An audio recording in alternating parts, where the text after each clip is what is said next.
من يهده الله فلا مضل له ومن يضلل فلا هادي له وأشهد أن لا إله إلا الله وحده لا شريك له وأشهد أن محمدا عبده ورسوله أرسله بالهدى ودين الحق ليظهره على الدين كله ولو كره المشركون اللهم صل على محمد وعلى آل محمد كما صليت على إبراهيم وعلى آل إبراهيم إنك حميد مجيد اللهم بارك على محمد وعلى آل محمد كما باركت على إبراهيم وعلى آل إبراهيم إنك حميد مجيد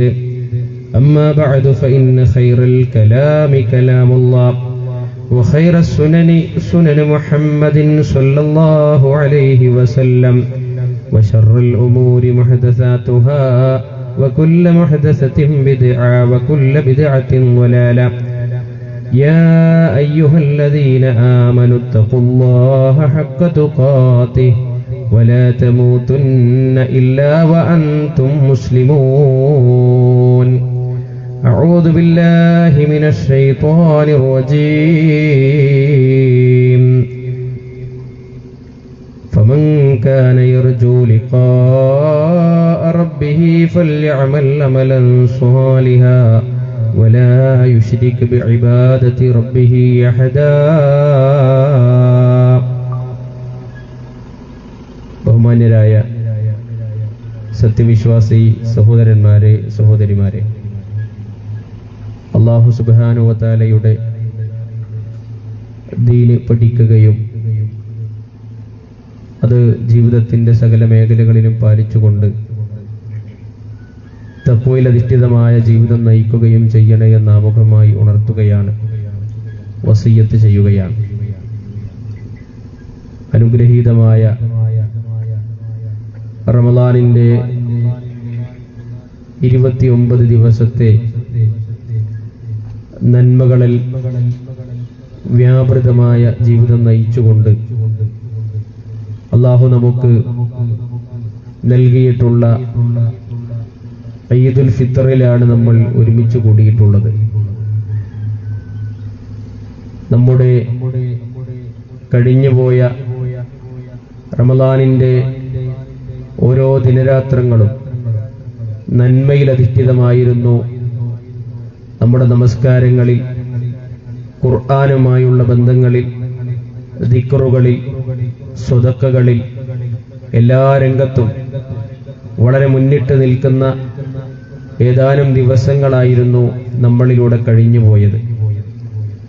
എന്നാൽ പ്രിയമുള്ളവരെ, ആ നന്മകളൊന്നും ഒരിക്കലും അവസാനിക്കാൻ പാടില്ല എന്നാണ് ഇസ്ലാം പഠിപ്പിക്കുന്നത്. നമ്മൾ റമളാനിന്റെ തുടക്കം മുതൽ നമ്മുടെ ആരാധനാ കർമ്മങ്ങളിൽ എത്രത്തോളം ജാഗ്രതയുള്ളവരായിരുന്നുവോ അതേ ജാഗ്രത ഇനി അങ്ങോട്ട് മരണം വരെ നമുക്കുണ്ടാവുക എന്നുള്ളതാണ്. ആ ഒരു മാറ്റത്തിന്റെ തുടക്കമായിരുന്നു യഥാർത്ഥത്തിൽ റമളാൻ എന്നുള്ളത്. ഇനി ഈ ശവ്വാൽ 1 മുതൽ അങ്ങോട്ടുള്ള ജീവിതം എങ്ങനെയാണ് എന്ന് നോക്കിക്കൊണ്ടാണ് റമളാൻ കൊണ്ട് ലഭ്യമാകേണ്ട തഖ്വ ഒരു മുഅ്മിന് ലഭ്യമായിട്ടുണ്ടോ എന്ന് വിലയിരുത്തേണ്ടത് എന്ന് പണ്ഡിതന്മാർ വിശദീകരിക്കുകയാണ്. പ്രിയമുള്ളവരെ, റമളാനിന്റെ ഒരു കർമ്മവും അത് പ്രത്യേകമായി കൊണ്ട് റമളാനിൽ മാത്രം ചെയ്യേണ്ടതല്ല. പ്രഭാതം മുതൽ പ്രദോഷം വരെ ഭക്ഷണപാനീയങ്ങളുടെ വർജനമല്ലാതെ മറ്റ് എല്ലാ നന്മകളും മരണം വരെ നമ്മുടെ ജീവിതത്തിൽ ഉണ്ടാകേണ്ടതാണ് എന്നാണ് ഇസ്ലാം പഠിപ്പിക്കുന്നത്. പ്രവാചകൻ സല്ലല്ലാഹു അലൈഹി വസല്ലം പഠിപ്പിച്ചത്, നബി സല്ലല്ലാഹു അലൈഹി വസല്ലം വിശ്വാസികളായ നമ്മെ പഠിപ്പിച്ചത്, അള്ളാഹുവിന് ഏറ്റവും ഇഷ്ടമുള്ള കർമ്മം, അഹബ്ബുൽ അഅമാലി ഇലല്ലാഹ്, അള്ളാഹുവിന് ഏറ്റവും ഇഷ്ടമുള്ള കർമ്മം അദ്വമുഹാ വ ഇൻ ഖല്ല, നിരന്തരമായി നമ്മൾ ചെയ്യുന്ന കർമ്മങ്ങളാണ്. അത് കുറച്ചാണെങ്കിലും ശരി എന്നാണ് ഇസ്ലാം പഠിപ്പിക്കുന്നത്. അതുകൊണ്ട് നമ്മുടെ ജമാഅത്ത് നമസ്കാരങ്ങൾ അത് കൃത്യതയുണ്ടാകണം. നമ്മുടെ രാത്രി നമസ്കാരങ്ങൾ, തറാവീഹ് നമസ്കാരങ്ങൾ ഇനി ജമാഅത്തായി നിർവഹിക്കപ്പെടുന്നില്ല എന്ന് മാത്രമേയുള്ളൂ. പക്ഷേ എല്ലാ രാത്രിയിലും നമ്മൾ ഒരു മിനിമം 3 റക്അത്തെങ്കിലും നമസ്കരിക്കുന്ന ഒരവസ്ഥാവിശേഷത്തിലേക്ക് എത്തിപ്പെടേണ്ടതുണ്ട്. നോമ്പ് നിർബന്ധമാക്കപ്പെട്ട നോമ്പ് അവസാനിച്ചു എന്ന് മാത്രമേയുള്ളൂ. ഇനി അടുത്ത ദിവസം മുതൽ വീണ്ടും 6 ദിവസത്തെ നോമ്പ് തന്നെയാണ്.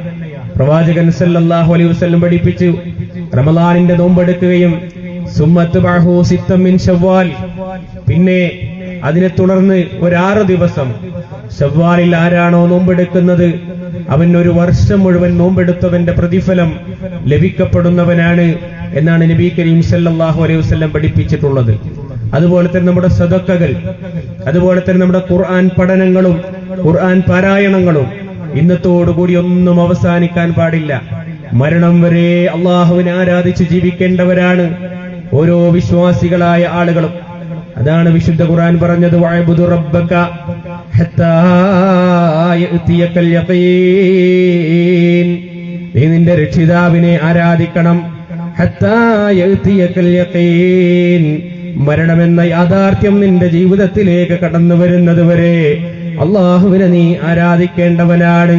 അതുകൊണ്ട് പ്രിയമുള്ളവരെ, ആരാധനകൾക്ക് നമ്മൾക്ക് സ്റ്റോപ്പിട്ടുകൂടാ, ആരാധനകൾ നമ്മൾക്ക് അവസാനിച്ചുകൂടാ.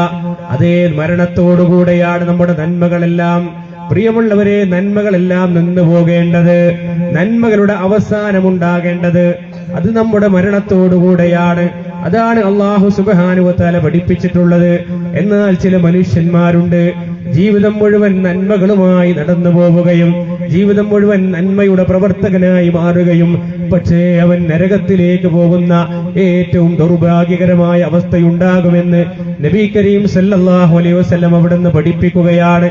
ചില ആളുകൾ സ്വർഗത്തിന്റെ വാതിൽ വരെ എത്തുമെന്നാണ്, ചില ആളുകൾ സ്വർഗത്തിന്റെ വാതിൽ വരെ എത്തുമെന്നാണ്, മറ്റു ചില ആളുകൾ നരകത്തിന്റെ വക്കുവരെയും എത്തുന്നതാണ്. എന്നിട്ട് നബി സല്ലല്ലാഹു അലൈഹി വസല്ലം പറയുകയാണ്, ആ സ്വർഗത്തിന്റെ വാതിൽ വരെ എത്തുന്ന ആളുകൾ അതാ അവൻ നരകത്തിലേക്ക് പ്രവേശിപ്പിക്കപ്പെടുന്നു. നരകത്തിന്റെ വക്കുവരെ എത്തിയ മനുഷ്യനതാ അവനതാ സ്വർഗത്തിലേക്കും പ്രവേശിപ്പിക്കപ്പെടുന്നു. കാരണം അവന്റെ അന്ത്യം നന്നായി പോയി. പ്രിയമുള്ളവരെ, നന്മകൾ ജീവിച്ചിട്ട് നന്മയോടുകൂടി മരിക്കാൻ കഴിയാതെ പോയാൽ, ഈമാൻ നഷ്ടപ്പെടുന്നവനായിക്കൊണ്ട് ലോകത്തോട് വിട പറഞ്ഞു പോയാൽ അവന്റെ നന്മകളൊന്നും സ്വീകരിക്കപ്പെടുന്നതല്ല. അവന്റെ നമസ്കാരങ്ങൾ അവനക്ക് ഉപകാരപ്പെടുന്നില്ല, അവന്റെ നോമ്പ് അവന് ഉപകാരപ്പെടുന്നില്ല. അതുകൊണ്ട് മരിക്കുമ്പോൾ എന്താണ് എന്നാണ് അള്ളാഹു നോക്കുന്നത്. അതേ, ഇന്നമൽ അഅ്മാലു ബിൽ ഖവാതീം. നബി സല്ലല്ലാഹു അലൈഹി വസല്ലം പറയുകയാണ്, പ്രവർത്തനങ്ങൾ അത് പരിഗണിക്കപ്പെടുന്നത് അതിന്റെ അന്ത്യം പരിഗണിച്ചുകൊണ്ടാണ്. അതേ മരണത്തിന്റെ സന്ദർഭത്തിൽ എന്താണ് ഒരു മനുഷ്യൻ, അതാണ് റബ്ബ് സുബ്ഹാനഹു വ തആല പരിഗണിക്കുന്നത്. അതുകൊണ്ട് പ്രിയമുള്ളവരെ, നമ്മുടെ ഈ റമളാനിന്റെ 30 ദിവസത്തെ സൽക്കർമ്മങ്ങൾ ഒന്നും നഷ്ടപ്പെട്ടു പോകാൻ പാടില്ലാത്ത രൂപത്തിൽ ഈമാനിൽ അടിയുറച്ചു നിൽക്കുന്നവരായി നമ്മൾ മാറേണ്ടതുണ്ട്. നിരന്തരമായ പ്രാർത്ഥനകൾ അതിന് നമുക്കുണ്ടാകണം. നബി സല്ലല്ലാഹു അലൈഹി വസല്ലം പഠിപ്പിച്ചു പോയിട്ടുണ്ട്, അല്ലാഹുമ്മ യാ മുഖല്ലിബൽ ഖുലൂബ് സബ്ബിത് ഖുലൂബനാ അലാ ദീനിക്. അല്ലാഹുവേ, ഹൃദയത്തെ മാറ്റിമറിക്കുന്ന റബ്ബേ, എന്റെ ഹൃദയത്തെ നിന്റെ ദീനിൽ നീ അടിയുറപ്പിച്ചു നിർത്തണേ റബ്ബേ. അള്ളാഹുവിനോട് പ്രാർത്ഥിച്ചുകൊണ്ടേയിരിക്കണം. കാരണം എത്ര നന്മ ചെയ്തവനാണെങ്കിലും എപ്പോഴാണ് ഈമാൻ നഷ്ടപ്പെടുക എന്ന് പറയാൻ കഴിയില്ല. പ്രവാചകൻ സല്ലല്ലാഹു അലൈഹി വസല്ലം പഠിപ്പിക്കുന്നുണ്ട്, ഒരു മനുഷ്യനതാ ബനൂ ഇസ്രായേലിൽപ്പെട്ട ഒരു മനുഷ്യനതാ അവൻ ഇസ്ലാം സ്വീകരിക്കുകയാണ്. അതേ പ്രവാചകൻ സല്ലല്ലാഹു അലൈഹി വസല്ലം പഠിപ്പിക്കുകയാണ്, നബി സല്ലല്ലാഹു അലൈഹി വസല്ലമയുടെ കാലഘട്ടത്തിൽ ഒരു മനുഷ്യൻ ഇസ്ലാം സ്വീകരിക്കുകയാണ്. പിന്നീട് അവൻ വഹയ് എഴുത്തുകാരനായ ആ വ്യക്തി മാറുകയാണ്. അത്രത്തോളം ഉന്നതമായ അവസ്ഥയിലേക്ക് ആ മനുഷ്യൻ എത്തിപ്പെടുകയാണ്. പിന്നെയതാ അവൻ ഇസ്ലാമിൽ നിന്ന് പുറത്തു പോവുകയാണ്. എന്നിട്ടവൻ സമൂഹത്തിൽ പ്രചരിപ്പിക്കാൻ തുടങ്ങി, ഞാൻ ഖുർആനിൽ പലതും എഴുതി ചേർത്തിട്ടുണ്ട്, ഞാൻ ഇസ്ലാമിൽ പലതും എഴുതി ചേർത്തിട്ടുണ്ട് എന്റെ ഇഷ്ടപ്രകാരം എന്നിങ്ങനെ പറഞ്ഞുകൊണ്ടതാ സമൂഹത്തിൽ അവൻ പ്രചരിപ്പിച്ചു കൊണ്ടിരിക്കുകയാണ്. എന്നിട്ട് ആ മനുഷ്യൻ മരണപ്പെട്ടപ്പോൾ അവന്റെ ആളുകൾ കൊണ്ടുപോയി കബറടക്കുകയാണ്. പക്ഷേ അടുത്ത ദിവസം പ്രഭാതത്തിൽ ആ മനുഷ്യന്റെ ജനാസയതാ, അവന്റെ ശരീരമതാ കബറിന്റെ പുറത്ത് കിടക്കുന്നു, കബറിന്റെ പുറത്ത് കിടക്കുകയാണ്. അപ്പോൾ ആളുകൾ പറഞ്ഞു, ക്രൈസ്തവരായ ആളുകൾ പറഞ്ഞു, അത് മുഹമ്മദിന്റെ പണിയാണ്, മുഹമ്മദിന്റെ മതം വിട്ടു പോന്നതിന്റെ ദേഷ്യം കാരണത്താൽ ആ മനുഷ്യന്റെ ശരീരം കബറിൽ നിന്ന് പുറത്തെടുത്തിരിക്കുകയാണ്. വീണ്ടും അവരതാ ആ